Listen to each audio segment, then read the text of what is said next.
জামাই ষষ্ঠী কবে, তিথি কখন শুরু কখন শেষ, কেন পালন করা হয় এই তিথি?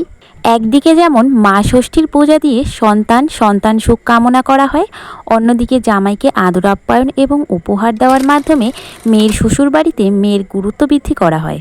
জ্যৈষ্ঠ মাসের শুক্ল ষষ্ঠী তিথিতে ষষ্ঠী দেবীর পুজোর মধ্য দিয়ে জামাই ষষ্ঠী ব্রত পালন করা হয়। বিবাহিত মেয়ে এবং জামাইকে নিমন্ত্রণ করে আপ্যায়ন করার এই ব্রতের রীতি।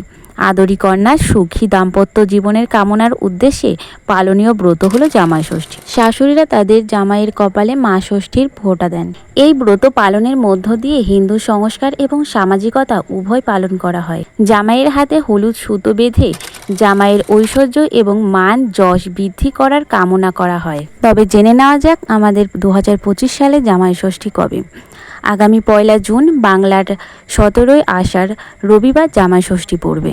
বন্ধুরা, তোমাদের আমার ভিডিওটি সম্পূর্ণ দেখার জন্য অনেক অনেক ধন্যবাদ। এরকম আরও ভিডিও পেতে আমার চ্যানেলটিকে সাবস্ক্রাইব করে পাশে থাকা বেল আইকনটি প্রেস করে দিও।